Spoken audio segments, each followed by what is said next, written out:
നമസ്കാരം. പ്രധാന വാർത്തകൾ.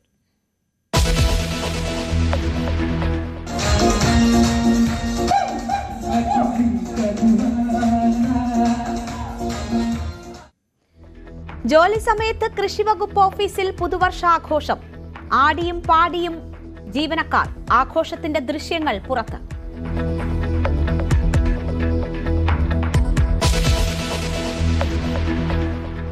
തന്നെ തട്ടിക്കൊണ്ടുപോയതെന്ന് കൂത്താട്ടുകുളം കൌൺസിലർ. കാലുവെട്ടുമെന്ന് CPM ഭീഷണിപ്പെടുത്തിയെന്ന് കലാരാജു. ആരുമാരെയും തട്ടിക്കൊണ്ടുപോയിട്ടില്ലെന്ന് നഗരസഭാ വൈസ് ചെയർമാൻ. പരാതിയിൽ പോലീസ് കേസെടുത്തു.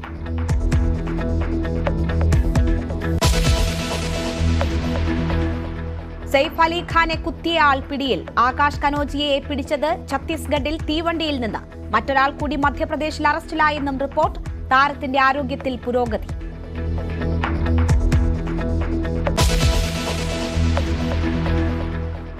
സ്നേഹത്തെ കൊന്നതിന്റെ ശിക്ഷയെന്ത്?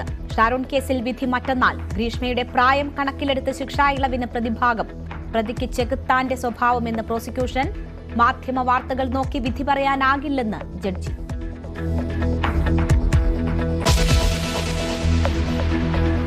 കൊൽക്കത്തയിൽ യുവ ഡോക്ടറെ ബലാത്സംഗം ചെയ്ത് കൊന്ന കേസിൽ പ്രതി കുറ്റക്കാരൻ. സഞ്ജയ് റോയ്ക്കുള്ള ശിക്ഷ തിങ്കളാഴ്ച വിധിക്കും.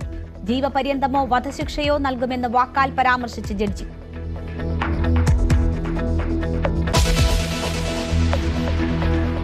ചാമ്പ്യൻസ് ട്രോഫിക്കുള്ള ഇന്ത്യൻ ടീമായി രോഹിത് ശർമ്മ നയിക്കും. വൈസ് ക്യാപ്റ്റന്റെ കുപ്പായത്തിൽ ശുഭ്മാൻ ഗിൽ.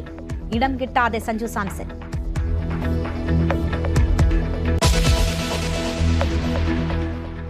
വാർത്തയിലേക്ക് വിശദമായി. കൃഷി വകുപ്പ് ഡയറക്ടറുടെ ഓഫീസിൽ ജോലി സമയത്ത് പുതുവർഷാഘോഷം.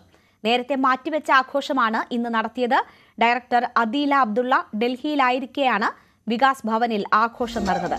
ജോലി സമയത്ത് ഡാൻസും പാട്ടുമായി നടത്തിയ ആഘോഷത്തിന്റെ ദൃശ്യങ്ങൾ പുറത്തുവന്നു.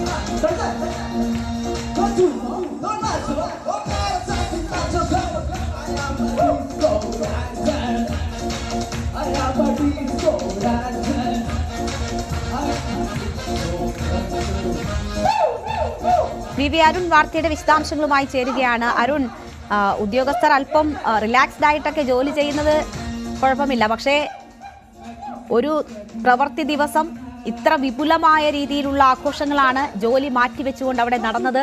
എന്തെങ്കിലും വിശദീകരണം ഇതിന്റെ ഭാഗമായി ഇറങ്ങിയിട്ടുണ്ടോ? ഈ ഡയറക്ടറുടെ അറിവോടുകൂടി ആയിരുന്നോ പരിപാടി നടന്നത്? ജീവനക്കാരുടെ റിലാക്സേഷൻ സ്വാഭാവികമായും എല്ലാ ജോലിയിലും അത് വേണ്ടതാണ്. പക്ഷേ ഇത് രാവിലെ 11 മുതൽ വൈകിട്ട് 4 വരെ നീണ്ടുപോയി. റിലാക്സേഷൻ ഏറ്റവും പ്രധാനപ്പെട്ട കാര്യം പുതുവത്സര ആഘോഷമാണ്. അല്പം വൈകി കൃഷിവകുപ്പ് ഡയറക്ടർ ജീവനക്കാർ ഇന്ന് ഇങ്ങനെ ആഘോഷിച്ചത്. നേരത്തെ പുതുവർഷ സമയത്ത് അത് അവർക്ക് ആഘോഷിക്കാൻ കഴിയുന്നില്ല. അവരുടെ ഒരു സഹപ്രവർത്തകന്റെ മരണത്തെ തുടർന്ന് അത് മാറ്റിവെച്ചിരുന്നു. അതാണ് ഇപ്പോൾ ഇന്ന് ആഘോഷിച്ചത്. അത് വളരെയധികം സമയം നീണ്ടുപോയി എന്നുള്ള ഏറ്റവും പ്രധാനപ്പെട്ട കാര്യം. സാധാരണഗതിയിൽ ആഘോഷങ്ങളൊക്കെ ഉച്ചഭക്ഷണ സമയത്തോ അല്ലെങ്കിൽ അതിന് ജോലി സമയത്ത് ശേഷമോ ഒക്കെയാണ് ഇത്തരത്തിൽ ആഘോഷങ്ങൾ സർക്കാർ ഓഫീസുകൾ നടക്കാറുള്ളത്. പക്ഷേ ഇത് പൂർണ്ണമായും പ്രവൃത്തി സമയം 11 മണി മുതൽ വൈകിട്ട് 4 വരെ ആണ് ഇത് നടന്നത്. ഡയറക്ടറുടെ അനുമതിയോടെയാണോ എന്ന കാര്യത്തിൽ വ്യക്തതയില്ല. ഡയറക്ടർ അദീല അബ്ദുള്ള ഡൽഹിയിലായിരുന്നു ഇന്ന്. ആ സമയത്താണ് ഈ ആഘോഷം നടന്നത് എന്നതാണ് ശ്രദ്ധിക്കേണ്ട കാര്യം. പക്ഷെ അരുൺ, നമുക്ക് കാണാം ഓഫീസൊക്കെ വളരെ വലിയതായി അലങ്കരിച്ചുകൊണ്ടൊക്കെയാണ് ഈ പരിപാടി നടത്തിയത്. അതുകൊണ്ട് തന്നെ അങ്ങനെ മറച്ചു വെച്ചുകൊണ്ട് ഇത്തരം വിപുലമായ ഒരു പരിപാടി നടത്തുക സാധ്യമാണോ? ഏതെങ്കിലും തരത്തിൽ പരാതികൾ ഇതിനെതിരെ ഉയർന്നിട്ടുണ്ടോ? വാർത്തകൾ പുറത്തു വന്നതോടുകൂടി കൃഷിവകുപ്പ് അന്വേഷിക്കുമെന്നാണ് മനസ്സിലാകുന്നത്. മന്ത്രിയും ഡയറക്ടർ ഒരുപക്ഷെ അന്വേഷണത്തിന് ഉത്തരവിട്ടേക്കും. അതിന്റെ വിശദാംശങ്ങൾ വൈകാതെ ലഭ്യമാകും. ഏതായാലും ഓഫീസ് സമയത്ത് ഇത്തരത്തിൽ ആഘോഷം ഒരു തരത്തിലും ജീവനക്കാർക്ക് സർക്കാർ അനുവദിച്ചു കൊടുത്തിട്ടില്ല എന്നുള്ളതാണ് അതിന്റെ വസ്തുത. അതെല്ലാം മറികടന്നുകൊണ്ടുള്ള ഒരു ആഘോഷമാണ് നടന്നത്.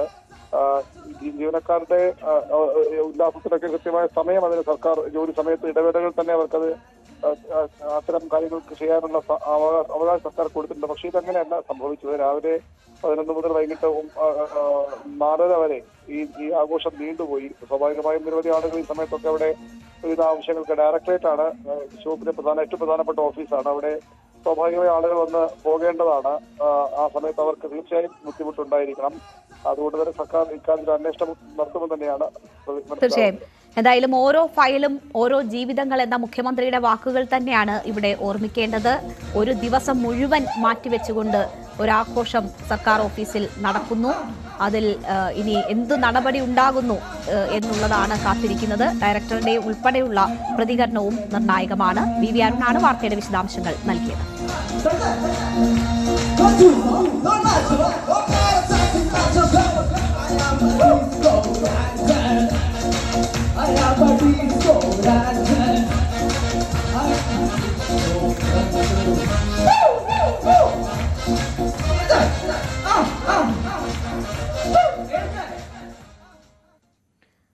ബോളിവുഡ് നടൻ സെയ്ഫ് അലി ഖാനെ ആക്രമിച്ച കേസിൽ മുഖ്യപ്രതി കസ്റ്റഡിയിൽ. ഛത്തീസ്ഗഡിൽ വെച്ചാണ് റെയിൽവേ പോലീസ് പ്രതിയെ പിടികൂടിയത്.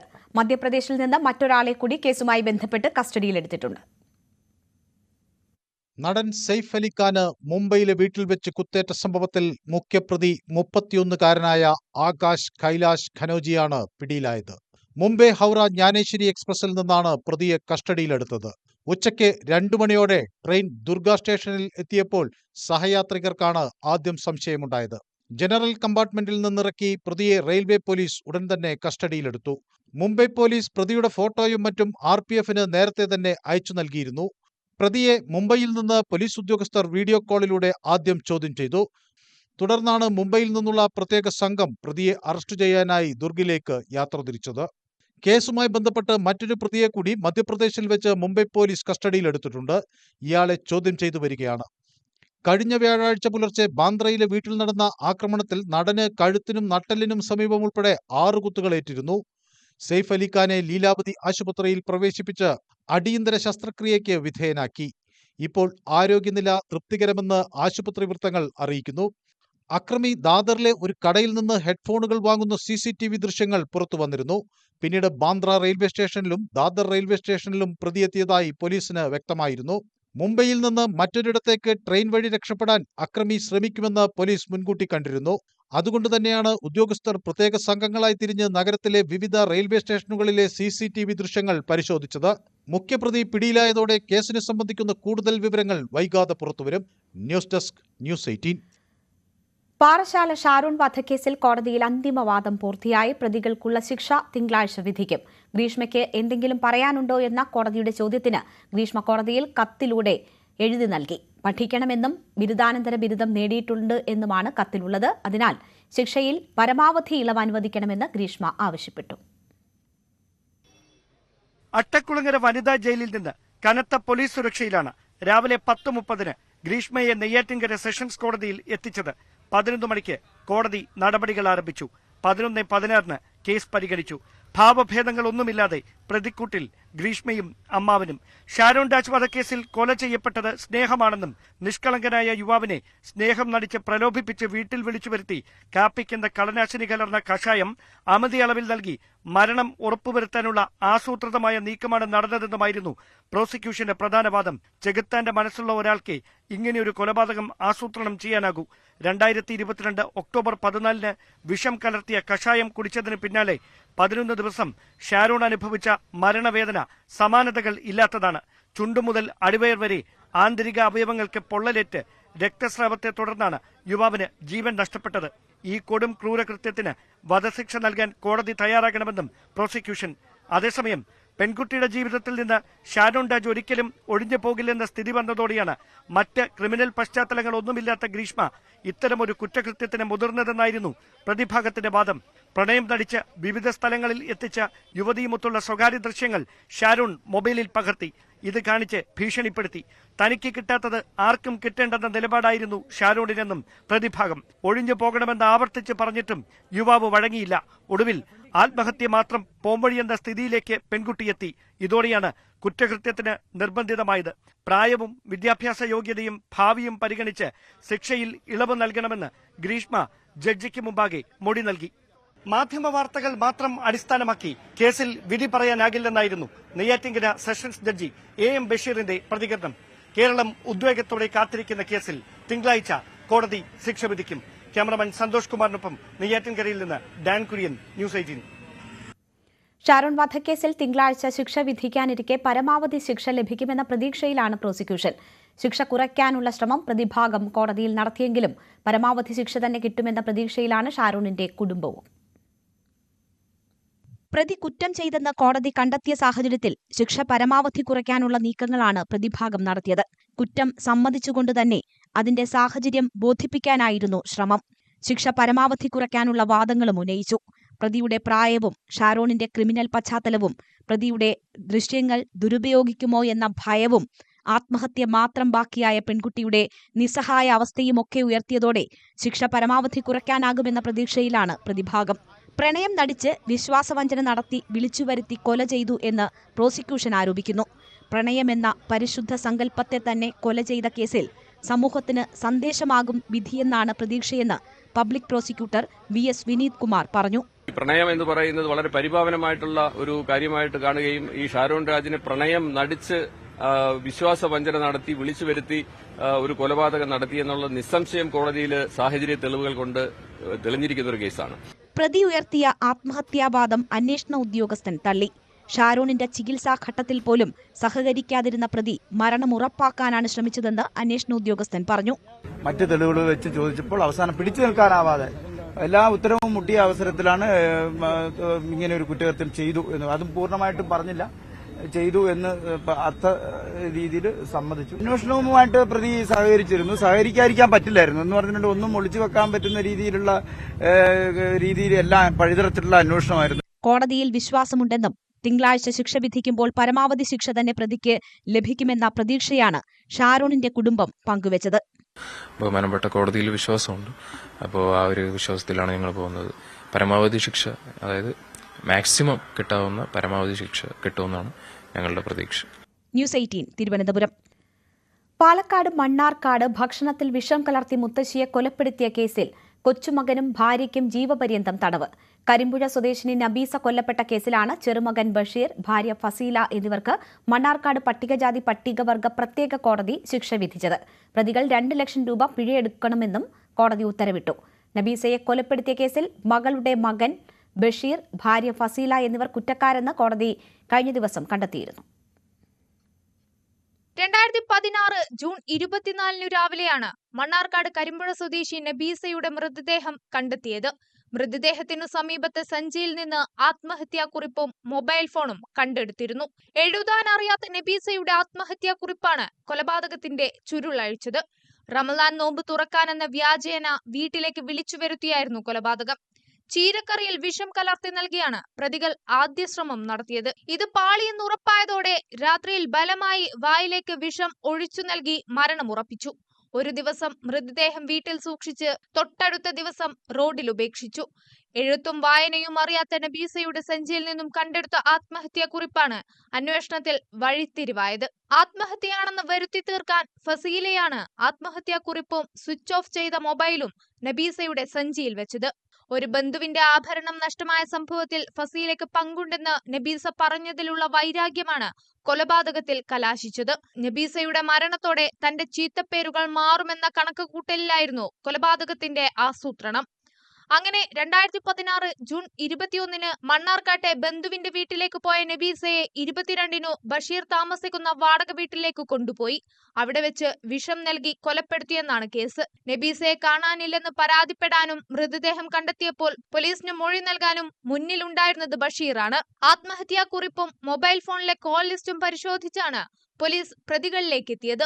ബഷീറിന്റെ പിതാവ് മുഹമ്മദിനെ വിഷപദാർത്ഥം നൽകി കൊലപ്പെടുത്താൻ ശ്രമിച്ച കേസിൽ ഫസീല 5 വർഷം കഠിന തടവ് ശിക്ഷ അനുഭവിച്ചിട്ടുണ്ട്. News 18 Palakkad. Kolkata RG Kar medical college ബലാത്സംഗ കേസിൽ പ്രതി സഞ്ജയ് റോയ് കുറ്റക്കാരൻ. ബലാത്സംഗവും കൊലപാതകവും തെളിഞ്ഞതായി സിയാൽദ കോടതി വിധിച്ചു. വധശിക്ഷയോ ചുരുങ്ങിയത് 25 വർഷം തടവോ ലഭിച്ചേക്കാമെന്ന പരാമർശവും കോടതി നടത്തി. ശിക്ഷ തിങ്കളാഴ്ച പ്രഖ്യാപിക്കും. രാജ്യവ്യാപക പ്രതിഷേധത്തിന് വഴിവെച്ച കൊൽക്കത്ത ആർജിക്കർ മെഡിക്കൽ കോളേജിലെ ജൂനിയർ ഡോക്ടറുടെ ബലാത്സംഗ കൊലപാതകത്തിലാണ് സിയാൽദ കോടതിയുടെ വിധി. പ്രതിയും മെഡിക്കൽ കോളേജിലെ സിവിക് വളണ്ടിയറുമായിരുന്ന സഞ്ജയ് റോയ്ക്കെതിരെ CBI ചുമത്തിയ കൊലപാതകം, ബലാത്സംഗം തുടങ്ങിയ കുറ്റങ്ങൾ തെളിഞ്ഞു. ആന്തരിക പരിശോധനാ ഫലം ഉൾപ്പെടെ ശാസ്ത്രീയ തെളിവുകൾ നിരത്തിയുള്ള CBI വാദമാണ് സിയാൽദ കോടതി ജഡ്ജി അനിർബാൻ ദാസ് അംഗീകരിച്ചത്. ഭാരതീയ ന്യായ സംഹിതയിലെ വകുപ്പുകൾ വിശദീകരിച്ച കോടതി ഇരയോട് കാണിച്ച ക്രൂരതയ്ക്ക് വധശിക്ഷയോ 25 വർഷം തടവോ ലഭിക്കാമെന്ന് വിധി പ്രസ്താവത്തിനിടെ പ്രതിയോടായി പറഞ്ഞു. ഭാരതീയ ന്യായ സംഹിതയിലെ സെക്ഷൻ 64 10 വർഷത്തിൽ കുറയാത്തതാണെന്നും സെക്ഷൻ 66 25 വർഷമോ വധശിക്ഷയോ ലഭിക്കാവുന്നതാണെന്നും കോടതി വ്യക്തമാക്കി. എന്നാൽ തെറ്റു ചെയ്തിട്ടില്ലെന്ന വാദം ആവർത്തിക്കുകയായിരുന്നു സഞ്ജയ് റോയ്. വിധി കേൾക്കാൻ കൊല്ലപ്പെട്ട ജൂനിയർ ഡോക്ടറുടെ കുടുംബം കോടതിയിൽ ഹാജരായിരുന്നു. കുടുംബം അർപ്പിച്ച വിശ്വാസത്തെ കോടതി മാനിച്ചതായി പെൺകുട്ടിയുടെ അച്ഛൻ ജഡ്ജിനോട് വികാരാധീനനായി പറഞ്ഞു. സഞ്ജയ് റോയ്ക്കുള്ള ശിക്ഷ തിങ്കളാഴ്ച പ്രഖ്യാപിക്കും. ശിക്ഷ പ്രഖ്യാപിക്കുന്നതിന് മുൻപ് സഞ്ജയ് റോയുടെ വാദം കൂടി കേൾക്കുമെന്ന് കോടതി അറിയിച്ചു. വിധി പറയുന്നത് കണക്കിലെടുത്ത് കനത്ത സുരക്ഷയാണ് കോടതിയിൽ ഒരുക്കിയിരുന്നത്. കോടതിക്ക് പുറത്ത് സംഘടിച്ച വിവിധ രാഷ്ട്രീയ കക്ഷി പ്രവർത്തകർ വധശിക്ഷ നൽകണമെന്ന് ആവശ്യപ്പെട്ടു. National desk, news 18. Paravur Chennamangalam കൂട്ടക്കൊലക്കേസിൽ പ്രതി ഋതു ജയനു വേണ്ടി പോലീസ് കസ്റ്റഡി അപേക്ഷ നൽകി. കേസിൽ ഉടൻ കുറ്റപത്രം സമർപ്പിക്കുമെന്ന് Aluva rural SP doctor Vaibhav Saxena അറിയിച്ചു. അതേസമയം ആക്രമണത്തിൽ പരിക്കേറ്റ ജിതിൻ ബോസിന്റെ നില ഗുരുതരമായി തുടരുകയാണ്. കൂട്ടക്കൊലക്കേസ് പ്രതി ഋതുവിനെ പോലീസ് 5 ദിവസത്തേക്ക് കസ്റ്റഡിയിൽ വാങ്ങി. കൂടുതൽ ചോദ്യം ചെയ്യലും തെളിവെടുപ്പും നടത്താനാണ് പോലീസ് തീരുമാനം. തെളിവെടുപ്പിനിടെ ജനരോഷമുണ്ടാകാനുള്ള സാധ്യത കണക്കിലെടുത്ത് കൂടുതൽ പോലീസുകാരെ വിന്യസിക്കുമെന്നും ആലുവ റൂറൽ SP പറഞ്ഞു. 17-അംഗ അന്വേഷണ സംഘത്തിൽ 3 DYSPമാരുണ്ട്. കൊലപാതകം നടത്താനുണ്ടായ കാരണം എന്തെന്നതിൽ ഇനിയും വ്യക്തത വരാനുണ്ട്. ഋതു ജയന് പരമാവധി ശിക്ഷ വാങ്ങിക്കൊടുക്കാനുള്ള നീക്കങ്ങൾ പോലീസിന്റെ ഭാഗത്തുനിന്നും ഉണ്ടാകുമെന്നും rural SP doctor Vaibhav Saxena വ്യക്തമാക്കി. വളരെ ഗൗരവമായ രീതിയിൽ നമ്മൾ നോക്കുന്നുണ്ട്. പ്രത്യേകിച്ചും ഒരു സ്പെഷ്യൽ ടീം രൂപീകരിച്ചു. ഈ സ്പെഷ്യൽ ടീമിൽ 3 DYSPമാരെ ഓഫീസറുണ്ട്. പിന്നെ ടോട്ടൽ 17 പേരുണ്ട്. എല്ലാ സയൻറ്റിഫിക് എക്സ്പേർട്സ്, സൈബർ എക്സ്പേർട്സ് എല്ലാവരും ഉണ്ട്. എല്ലാ ആംഗിൾസ് വിശദമായി അന്വേഷിക്കും. ഉടൻ തന്നെ ചാർജ് ഷീറ്റ് സബ്മിറ്റ് ചെയ്യും. ഉടൻ തന്നെ നമ്മൾ മാക്സിമം ശിക്ഷ ഉണ്ടാക്കാൻ വേണ്ടി നമ്മൾ എല്ലാ എഫേർട്സ് എടുക്കും. അതേസമയം ആക്രമണത്തിൽ ഗുരുതരമായി പരിക്കേറ്റ് ആശുപത്രിയിൽ കഴിയുന്ന ജിതിൻ ബോസിന്റെ ശസ്ത്രക്രിയ കഴിഞ്ഞു. ജിതിൻ മരുന്നുകളോട് പ്രതികരിച്ചു തുടങ്ങിയതായി ഡോക്ടർമാർ അറിയിച്ചു. ജിതിന്റെ തുടർ ചികിത്സയ്ക്കുള്ള പണം കണ്ടെത്താനുള്ള നെട്ടോട്ടത്തിലാണ് പ്രാദേശിക ഭരണകൂടം. സ്ഥിരം ക്രിമിനലും 5 കേസുകളിൽ പ്രതിയുമായ ഋതുവിനെതിരെ നേരത്തെ നടപടിയെടുത്തിരുന്നെങ്കിൽ 3 പേരുടെ ജീവൻ നഷ്ടപ്പെടില്ലായിരുന്നുവെന്നാണ് നാട്ടുകാർ പറയുന്നത്. ഇയാൾക്കെതിരെ നിരന്തരം പരാതിയുണ്ടായിട്ടും പോലീസ് നിസ്സംഗത പാലിച്ചെന്ന ആരോപണം ശക്തമാണ്. കഴിഞ്ഞ ദിവസം പ്രതിയെ കോടതിയിൽ ഹാജരാക്കിയപ്പോൾ നാട്ടുകാരുടെ ഭാഗത്തുനിന്നുമുണ്ടായ പ്രതിഷേധവും കയ്യേറ്റവും കണക്കിലെടുത്താണ് തെളിവെടുപ്പിനെത്തിക്കുമ്പോൾ കൂടുതൽ സന്നാഹങ്ങൾ ഒരുക്കാനുള്ള പോലീസ് നീക്കം. ന്യൂസ് 18 കൊച്ചി. നിറത്തിന്റെ പേരിലുള്ള അവഹേളനത്തെ തുടർന്ന് മലപ്പുറം കൊണ്ടോട്ടിയിൽ നവവധു ആത്മഹത്യ ചെയ്ത കേസിൽ പ്രതികൾക്കെതിരെ കൂടുതൽ വകുപ്പുകൾ ചുമത്തി. ഭർതൃപീഡനം, ആത്മഹത്യാ പ്രേരണ എന്നീ കുറ്റങ്ങൾക്കുള്ള വകുപ്പുകളാണ് ചുമത്തിയിട്ടുള്ളത്. പ്രതിപട്ടികയിൽ ആരെല്ലാമെന്ന് പിന്നീട് നിശ്ചയിക്കും. ചൊവ്വാഴ്ചയാണ് മലപ്പുറം കൊണ്ടോട്ടിയിൽ 19-കാരിയായ നവവധു ഷഹാന മുംതാസ് ആത്മഹത്യ ചെയ്തത്. സംഭവത്തിൽ ഷഹാനയുടെ ബന്ധുക്കൾ ഭർത്താവിനും ഭർതൃവീട്ടുകാർക്കുമെതിരെ രംഗത്തു വന്നു. തുടർന്ന് കൊണ്ടോട്ടി പോലീസിൽ പരാതിയും നൽകി. ആരോപണ വിധേയനായ ഷഹാനയുടെ ഭർത്താവ് വാഹിദ് വിദേശത്താണ്. ഈ കേസിൽ അന്വേഷണ സംഘം കൂടുതൽ വകുപ്പുകൾ ചുമത്തി. ഭർതൃപീഡനം, ആത്മഹത്യാ പ്രേരണ എന്നീ വകുപ്പുകൾ കൂടിയാണ് ചുമത്തിയത്. നേരത്തെ പോലീസ് അസ്വാഭാവിക മരണത്തിനായിരുന്നു കേസെടുത്തത്. നിലവിൽ കേസ് അന്വേഷിക്കുന്നത് കൊണ്ടോട്ടി DYSPയുടെ നേതൃത്വത്തിലുള്ള സംഘമാണ്. മരിച്ച ഷഹാന കൊണ്ടോട്ടി ഗവൺമെന്റ് കോളേജിലെ 1-ാം വർഷ ബിരുദ വിദ്യാർത്ഥിയായിരുന്നു. നിറത്തിന്റെ പേരിൽ ഭർത്താവും ഭർതൃവീട്ടുകാരും മാനസികമായി പീഡിപ്പിച്ചെന്നായിരുന്നു ബന്ധുക്കളുടെ പരാതി. വിവാഹബന്ധം വേർപെടുത്താൻ സമ്മർദ്ദമുണ്ടായെന്നും ആരോപണമുണ്ടായിരുന്നു. 2024 മെയ് മാസത്തിലായിരുന്നു ഷഹാന മുംതാസിന്റെ വിവാഹം. ന്യൂസ് 18 മലപ്പുറം. കൂറുമാറ്റം ഭയന്ന് എറണാകുളം കൂത്താട്ടുകുളം നഗരസഭയിൽ CPM കൌൺസിലറെ CPM തന്നെ തട്ടിക്കൊണ്ടുപോയതായി ആരോപണം. കൌൺസിലർ കലാരാജുവിനെയാണ് തട്ടിക്കൊണ്ടുപോയത്. LDF ഭരണസമിതിക്കെതിരായ അവിശ്വാസം ചർച്ച ചെയ്യാനിരിക്കെയാണ് നാടകീയ സംഭവങ്ങൾ അരങ്ങേറിയത്. മണിക്കൂറുകൾ നീണ്ട പ്രതിഷേധത്തിനിടെ കലാരാജുവിനെ പിന്നീട് കണ്ടെത്തി.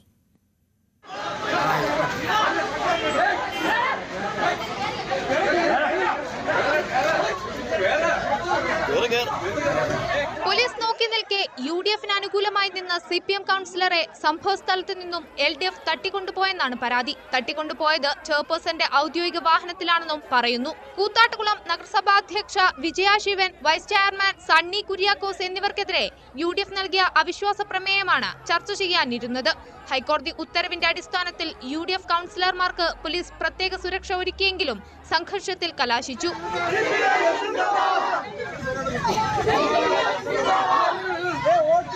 ഇടതുപക്ഷം നേതൃത്വം നൽകുന്ന ഭരണസമിതിയിൽ 25 കൗൺസിലർമാരാണുള്ളത്. LDF 13, UDF 11, സ്വതന്ത്രൻ 1 എന്നിങ്ങനെയാണ് കക്ഷിനില. പോലീസ് സംരക്ഷണം ഒരുക്കിയില്ല എന്ന് ആരോപിച്ചുകൊണ്ട് UDF കൂത്താട്ടുകുളം പോലീസ് സ്റ്റേഷൻ ഉപരോധിച്ചു. അതേസമയം തട്ടിക്കൊണ്ടുപോകലിനെതിരെ കൗൺസിലർ കലാരാജുവിന്റെ മകൾ ലക്ഷ്മി മുഖ്യമന്ത്രിക്കും DGPക്കും പരാതി നൽകി. പ്രതിഷേധം തുടരുന്നതിനിടെ കലാരാജു CPM ഏരിയ കമ്മിറ്റി ഓഫീസിലുണ്ടെന്ന വാർത്ത പരന്നു. പോലീസ് ഇവിടെ പരിശോധനയ്ക്കായി എത്തി. ഇതിനിടെ കലാരാജുവിനെ കൂത്താട്ടുകുളം പ്രാഥമികാരോഗ്യ കേന്ദ്രത്തിൽ CPM പ്രവർത്തകർ തന്നെ എത്തിച്ചു.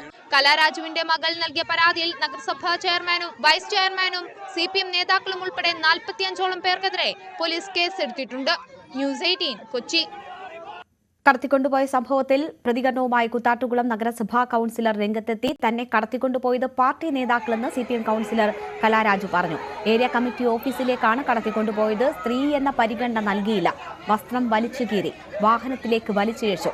ഡിവൈഎഫ്ഐ പ്രവർത്തകർ കാൽ വെട്ടുമെന്ന് ഭീഷണിപ്പെടുത്തിയെന്നും കലാരാജു പറഞ്ഞു.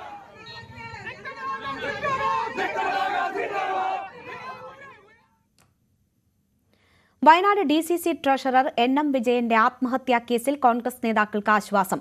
ആത്മഹത്യാ പ്രേരണ കുറ്റം ചുമത്തപ്പെട്ട IC Balakrishnan MLA, DCC president ND അപ്പച്ചൻ, മുൻ കോൺഗ്രസ് നേതാവ് KK ഗോപിനാഥൻ എന്നിവർക്ക് കൽപ്പറ്റ സെഷൻസ് കോടതി മുൻകൂർ ജാമ്യം അനുവദിച്ചു. അന്വേഷണ ഉദ്യോഗസ്ഥർക്ക് മുന്നിൽ ഹാജരാകണം, സാക്ഷികളെയും കുടുംബത്തെയും സ്വാധീനിക്കാൻ ശ്രമിക്കരുത് തുടങ്ങിയ നിബന്ധനകളോടെയാണ് മുൻകൂർ ജാമ്യം അനുവദിച്ചത്. അതേസമയം വിവാദത്തെ രാഷ്ട്രീയമാക്കി മാറ്റാനുള്ള നീക്കമാണുണ്ടായതെന്ന് IC ബാലകൃഷ്ണൻ പ്രതികരിച്ചു. തനിക്കെതിരായ നീക്കത്തിന് പിന്നിൽ കോൺഗ്രസ് നേതാക്കൾ ഉൾപ്പെട്ടിട്ടുണ്ടെന്ന ആക്ഷേപത്തിൽ വസ്തുതയില്ലെന്നും IC ബാലകൃഷ്ണൻ പറഞ്ഞു. പ്രതിപക്ഷം അഴിമതി ആരോപണം ശക്തമാക്കുന്നതിനിടെ കഞ്ചിക്കോട് ബ്രൂവറിക്ക് സർക്കാരിന്റെ പ്രാഥമിക അനുമതി. 600 കോടി മുതൽ മുടക്കുള്ള പദ്ധതി 4 ഘട്ടങ്ങളായി നടപ്പാക്കും. എക്സൈസ് കമ്മീഷണറുടെ ശുപാർശ പരിഗണിച്ചാണ് ഒയാസിസ് കമ്പനിക്ക് പദ്ധതിയുമായി മുന്നോട്ടു പോകാൻ സർക്കാർ അനുമതി നൽകിയത്. മധ്യപ്രദേശ് ആസ്ഥാനമായ ഒയാസിസ് കമ്പനിക്ക് പാലക്കാട് കഞ്ചിക്കോട് ബ്രൂവറി തുടങ്ങാനാണ് സർക്കാർ അനുമതി നൽകിയത്. 16-ാം തീയതി പുറത്തിറക്കിയ ഉത്തരവിൽ 1-ാം ഘട്ടത്തിൽ വിദേശ മദ്യ ബോട്ട്ലിംഗ് യൂണിറ്റ് സ്ഥാപിക്കുമെന്ന് വ്യക്തമാക്കുന്നു.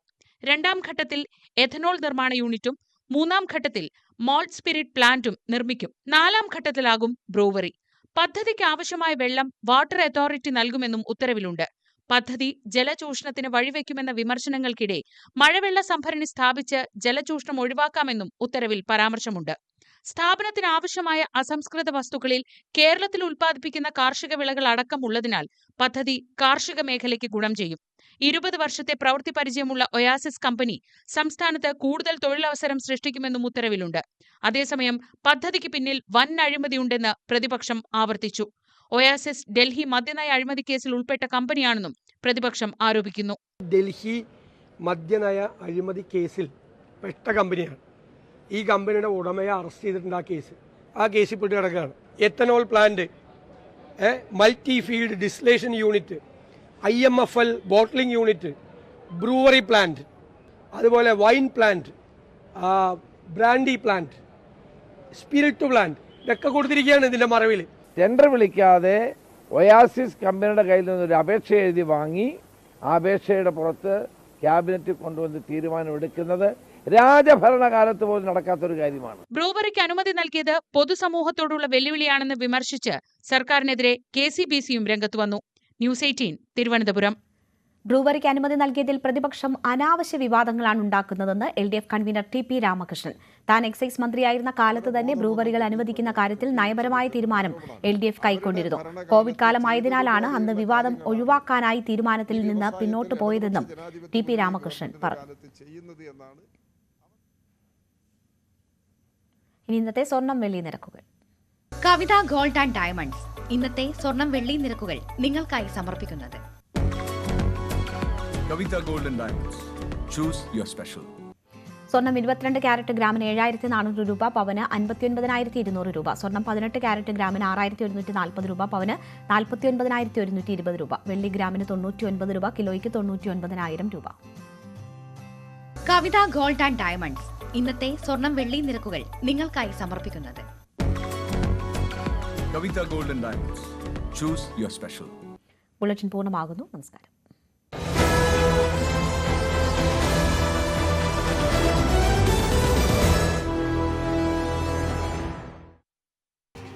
പ്രതിഭാഗത്തിന്റെ